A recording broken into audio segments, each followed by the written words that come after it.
Hey, what's up guys, Adam here, and today we're going to be doing episode 3 of the budget video tip series, so let's get started. Now I always say that audio makes about 50% of the actual overall video, so if you have really good video quality, but your audio is sounding really bad, then it's going to bring down the whole overall quality of the video, so it's always good to have really good audio quality. Let's go ahead and take a look at some of the options that we have available. So first and foremost, we're going to have the on-cam microphones. These are the type of microphones that can mount onto either the hot shoe of the camera or plug directly into the camera microphone input, provided that there is one available. Now these microphones tend to come in the format of shotgun microphones, and the major company that tends to be leading and dominating when it comes to shotgun microphones tend to be Rode Video. When it comes to the budget end anyway, they tend to have some really good microphones available when it comes to hot shoe microphones for DSLR cameras especially. Now these microphones normally require some sort of power, either by a battery or a rechargeable battery, and there are a lot of actual lower end microphones out there that have the same sort of form factor when it comes to having a shotgun microphone. Now there's one on eBay called I think it's called the 14.35 inch Pro condenser microphone. It costs around £15, £20 on eBay, and a lot of people said it's a really good microphone to start making audio with, of course from going aside from shooting with the camera's built-in microphone. So the second style of microphone tends to come in more of an audio recording sort of format, so you tend to see this around quite a bit, where you see them in interviews, you see them also recording lectures, also recording all sorts of different things. It's coming sort of the handheld portable recording style format, like the Zoom H1 for example.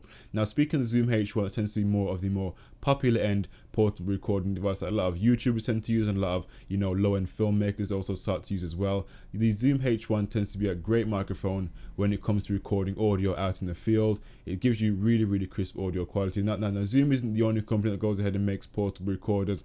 Olympus makes some really good recorders. Well, I actually use the Olympus VN722 PC portable recorder when I'm going to be out in the field, and also Tascam is another company to go ahead and take a look at when it comes to portable recording audio.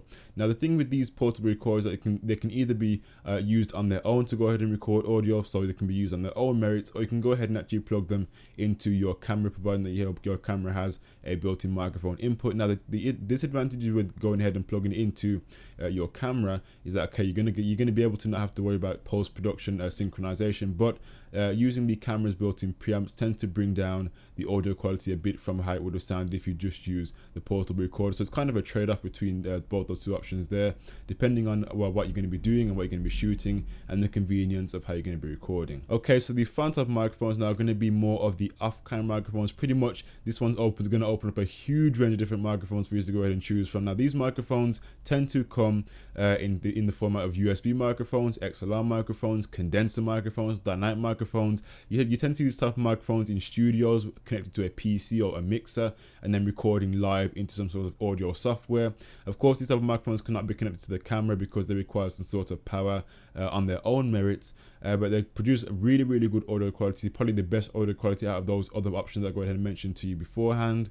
Now these microphones, of course, mainly can only be used in a studio environment. If you're going to be away from the studio, then you're going to have to really look at some sort of portable audio recording equipment. But if you're going to be in the studio, then of course you can get away with using something like a USB microphone or an XLR microphone. Now there's some of the options when it comes to off-cam microphones. There are pretty much many to choose from, but some of the lower end budget ones tend to be more of things like the Blue Snowball, which is a USB condenser microphone. It comes in sort of looking like a snowball format, and also some of the options to go ahead and change some of the polar patterns at the back of the microphone.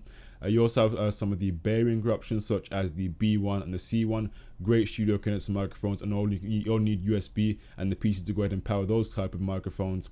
If you want to go slightly higher end, you can tend to see some of the XLR microphones. These microphones tend to be more complicated because, especially if they're condenser microphones, they require something called phantom power, which you need to get from a mixer that also provides 48 volts or 24 volts of phantom power. But that's slightly in the higher end range of different things. But you can also really get some high end USB microphones as well, such as the MXL run. They make some really good USB microphones. Audio Technica has been renowned for making great quality USB microphones as well. And there's pretty much, the list goes on when it comes to these type of studio recording microphones. There's simply a load range to go ahead and choose from. So the $1,000,000 question is going to be, okay, what is the best microphone to go ahead and go with? And it really depends in the situation that you're going to be recording. If you're going to be recording outside in the field, taking interviews on a regular basis, then of course you're pretty much better off having some sort of portable recording device. If you're going to be shooting video only in the studio, pretty much 9 times out of 10, you can go ahead and get a studio condenser microphone that's going to give you that rich, fantastic audio quality. But but regardless of which type of microphone you're going to go ahead and choose for the given situation, it's definitely going to sound a whole heap better than the built-in microphone on the camera. Anyway guys, that's pretty much been just my suggestion when it comes to microphones to take a look at. Now of course there's so many different microphones you can go ahead and take a look. This is just a small sample of microphones that are available, and of course there's just a much bigger range to go ahead and choose from if you want to go ahead and do that. Now these microphones that I mentioned will be linked in the description down below, so you can go and take a look at some of these microphones that are available. Anyway guys, this has pretty much been the end of episode 3. I hope you enjoyed it. I hope you found it useful. Anyway guys, it's been Adam here. Thank you for watching. Take care, and of course I'll see you guys in the next tech video. Bye for now.